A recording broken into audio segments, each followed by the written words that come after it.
Dear students, this is Praveen Kumar Agrawal from Management Department. Welcomes you in my today's lecture of Principles of Economics.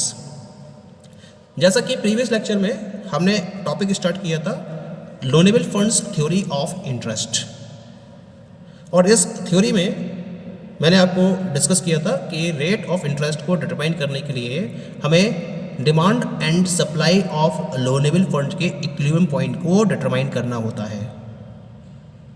तो इसके लिए हमने supply of loanable funds को completely discuss किया था कि supply of loanable funds के different sources क्या है और इसका कर्व का नेचर क्या होता है।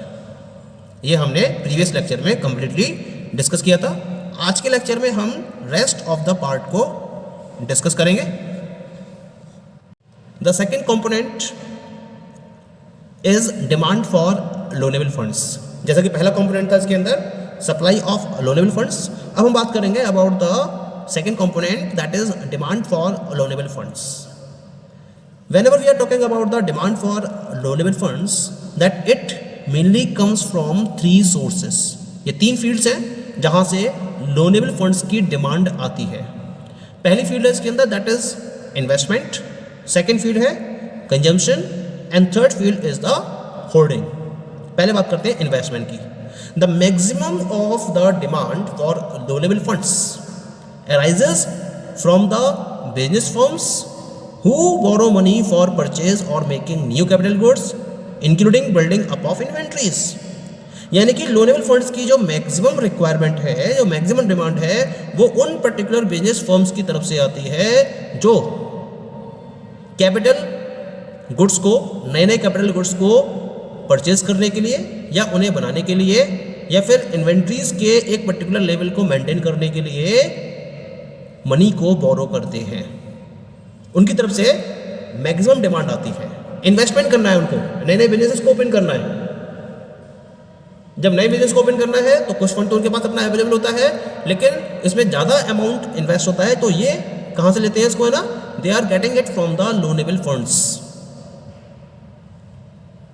Because businessmen will find it profitable to purchase larger amount of capital goods when rate of interest or on loanable funds decline।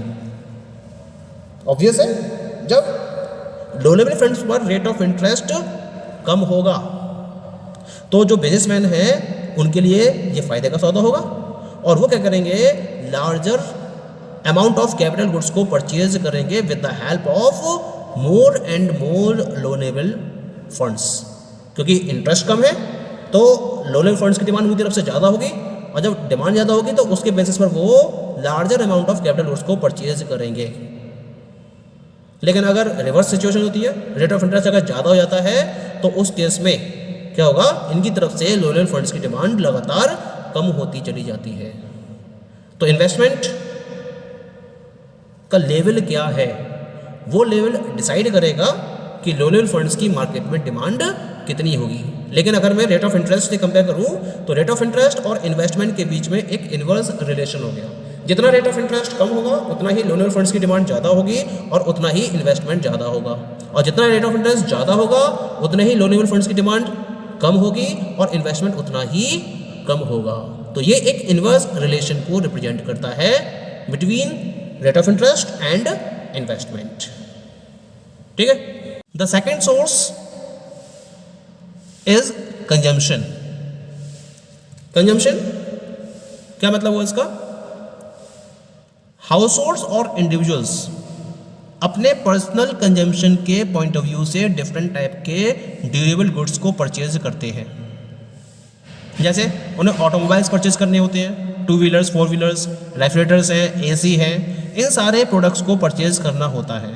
तो इनके पास कभी कभी सफिशिएंट अमाउंट अवेलेबल नहीं होती है, तो क्या करते हैं, ये बैंक से लोन लेते हैं और इस लोन के बेसिस पर इन पर्टिकुलर ड्यूरेबल गुड्स को परचेज किया जाता है बाय द इंडिविजुअल्स और हाउस होल्ड्स। यानी कि लोनेबल फंड की जो सबसे दूसरी बड़ी डिमांड है वो कहाँ से आई, इन इंडिविजुअल और हाउस होल्ड के कंजम्पशन से।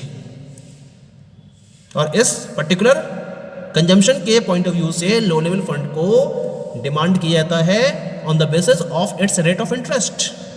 यानी कि अगर रेट ऑफ इंटरेस्ट कम होगा, कंजम्पशन के पॉइंट ऑफ व्यू से अगर रेट ऑफ इंटरेस्ट कम होगा तो ये एनकरेज करेगा कंज्यूमर्स को ज़्यादा से ज़्यादा बोरोइंग करने के लिए।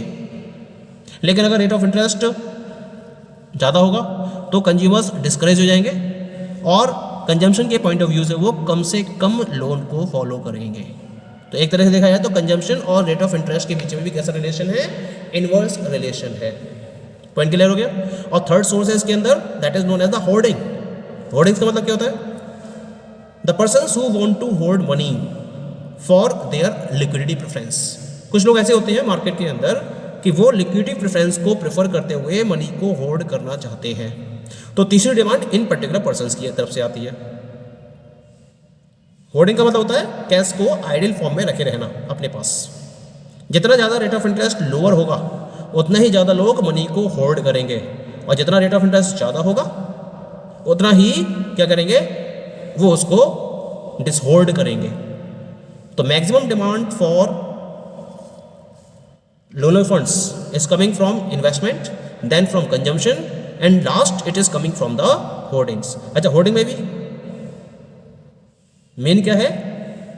होर्डिंग में मेन है रेट ऑफ इंटरेस्ट, केवल कि अगर कम है तब ज़्यादा होल्ड किया जाएगा।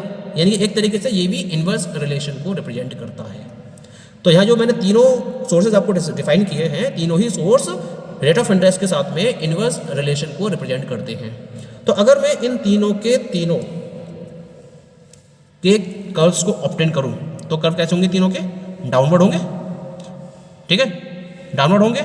और इनको अगर मैं वर्टिकली लेटरली समेशन इनका फॉलो करूं तो लेटरल समेशन करने के बाद holding, C consumption and I investment, इनका मुझे टोटल डिमांड कर्व मिल जाएगा ऑफ लोनेबल फंड्स के रेफरेंस में, जिसका स्लोप कैसा होगा? It will be downward to the right, जो ये शो करेगा कि अगर रेट ऑफ इंटरेस्ट कम होगा तो लोनेबल फंड्स की डिमांड ज़्यादा होगी, और अगर रेट ऑफ इंटरेस्ट ज़्यादा होगा तो लोनेबल फंड्स की डिमांड कम होगी। इसको हमें ग्राफ के हेल्प से भी रिप्रेजेंट कर सकते हैं। कैसे रिप्रेजेंट करेंगे इसे हम? So here in this diagram you are looking about the curve और demand curve for loanable funds. यहाँ पहले मैंने 3 कर्व्स ड्रॉ करे। The first curve is for H holding, second curve is for C consumption, and third curve is for I investment. जब इनका summation करते हैं तो इनके समेशन के बेसिस पर हमें एल डी यानी कि total demand curve for loanable funds मिल जाता है। इसका स्लोप भी कैसा होगा? It will be downward from left to right, यानी कि ये इंडिकेट करता है lower rate of interest, more demand for loanable funds and vice versa. Okay, तो इस तरह से हमें supply of loanable funds and demand for loanable funds दोनों के कर्व ऑब्टेन हो जाते हैं। अब हम थर्ड पॉइंट डिस्कस करेंगे इसमें, this is equilibrium between demand for and supply of loanable funds. Rate of interest prevailing in the market will be determined at a point where demand curve for loanable funds and supply curve of loanable funds will intersect each other. जिस particular point पर demand curve और supply curve loanable funds के reference में एक दूसरे को intersect करेंगे, उस point पर हमें इक्विलिब्रियम पॉइंट ऑब्टेन होगा, और ये इक्विलिब्रियम पॉइंट जिस रेट ऑफ इंटरेस्ट को डिफाइन कर रहा होगा उसे हम मार्केट में प्रिवेलिंग रेट ऑफ इंटरेस्ट के बेसिस पर रन करेंगे। क्लियर हो गया? इस पर्टिकुलर पॉइंट पर हमें इक्विलिब्रियम पोजीशन मिल जाती है, और इसे हम फॉलोइंग ग्राफ के बेसिस पर ऑब्टेन कर सकते हैं। So in this diagram, I have represented the equilibrium position in relation to the demand for and supply of loanable funds. LD is the demand curve for loanable funds, and LS is the total supply curve of the loanable funds in the market. ठीक है?